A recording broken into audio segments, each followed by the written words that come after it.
everybody, Charlie Girl here again. And what topic are we talking about today?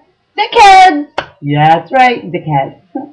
Okay, we've been covering a lot of different things dickheads do. The warning signs, red flags, whatever it is.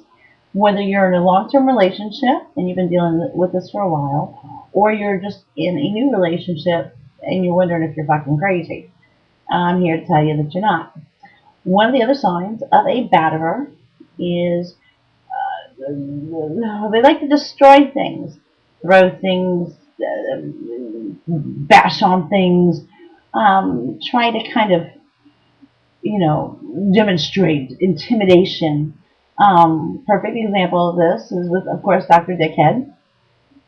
Yes, I talk about Dr. Dickhead a lot. I've actually been in two bad relationships.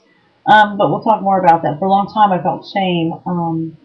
And then I learned not to, but there are reasons behind that, and we will talk about that, because many of you might find that you've been in a bad relationship after bad relationship.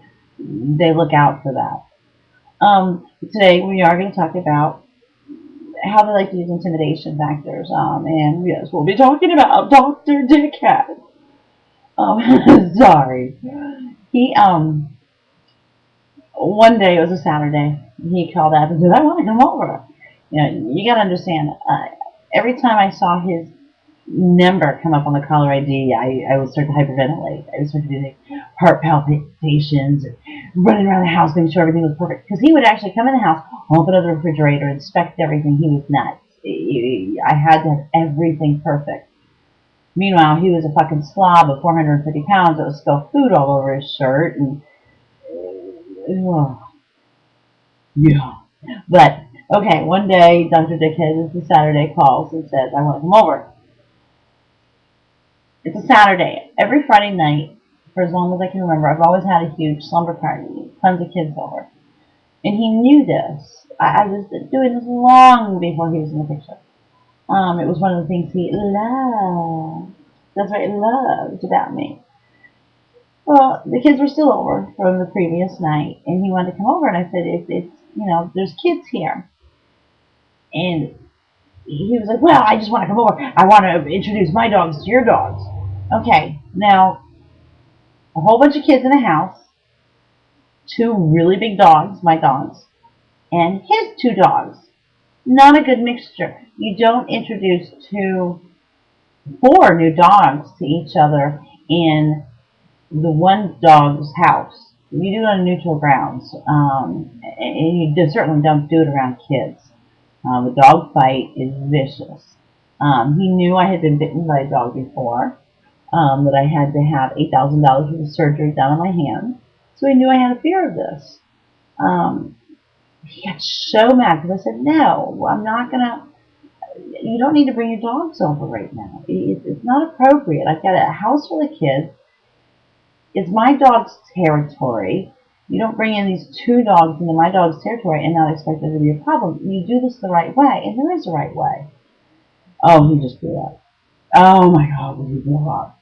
Screaming at me what a cunt I was, what a bitch I was. Here he was trying to be so nice and bring his dogs over to play with my dogs. Meanwhile, there's a house full of kids, and one of the kids could have gotten hurt. So, he's screaming at me, and I'm just like, I'm not doing this. Goodbye. And the phone rings, and the phone rings, and the phone rings. His normal MO was to call me between like 60 to 80 times in a few-hour period. It was once he was calling 3 times in a minute. That's how nuts he is. And I told him, no, don't come over. If we're gonna all get dogs together, let's do it in a park, in a neutral area, where they all can get to know each other. That wasn't good enough for him. He actually showed up at the house. Well, he didn't bring the dogs, but he showed up at the house. He came storming in with his long overcoat and all his weight, and down on me and screaming at me.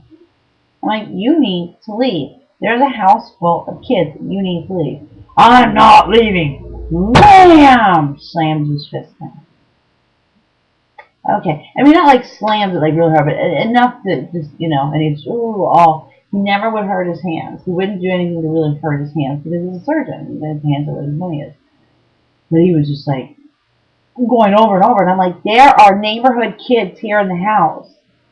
He wasn't listening. He gets so angry that he's like, fuck you, bitch, you cunt, you better find a new house. I'm crying. All these neighborhood kids are upstairs in my kids' room, hiding, and he knows that they were there. So he storms out of the house, gets in his car. Then he comes back in the house, goes in the kitchen cupboard, opens up the cupboard and takes one plate out, looks at me, and now one of my sons is downstairs and looks at my son, tells me I should tell your son, your kids, what kind of photos you take. I sometimes do erotic photography. They already knew. I'd already been perfectly clear with this to my kids. I never wanted them to ever feel shame. If they had found out, I'd be embarrassed, in any light. I don't let them see the photos or anything like that, but I'm pretty honest with them. My one son turns to him and says, we already know. We love our mom, we already know. What's the big deal? The human body is beautiful. Dr. Dickhead takes this plate, throws it down, explodes everywhere. And I'm like, you asshole. This neighbor, all of a sudden you hear all these kids like running around upstairs freaked out because it was like the biggest, loudest explosion. Looks at me and I'm like, I've been telling you there's other kids here. Storms out of the house. He calls me 30 seconds later screaming at me. You should have told me. I'm like, I shouldn't have to tell you that. I did tell you, but I shouldn't have to because your behavior is not appropriate. When they throw things, when they slam things, when they use their size and tower over you, trying to do things to intimidate you, this is a force. This is their way of showing you that they are all massive and powerful. And you should be, no, that's not normal. Normal people don't do that. Normal people, when they get angry, are able to talk about their anger or realize it might not be an appropriate time and to wait. Not batterers. One of the things that's been proven over time is when a batterer is in his full outrage, people have often said, oh, well, they don't know what they're doing because they're just so angry.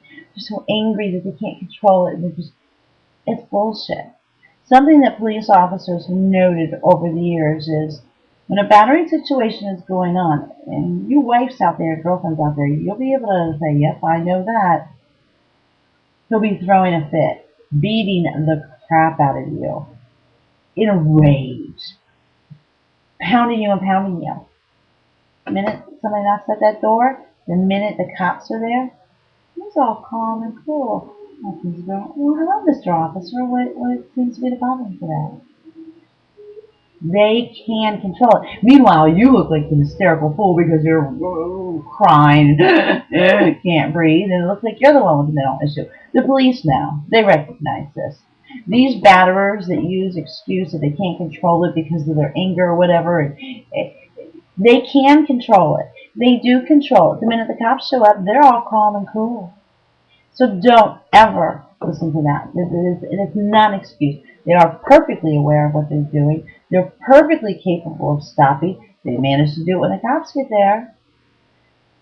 Do not let their intimidation fool you. They're pussies. They're wimps. And if you're dating someone or in a new relationship and seeing this, get out.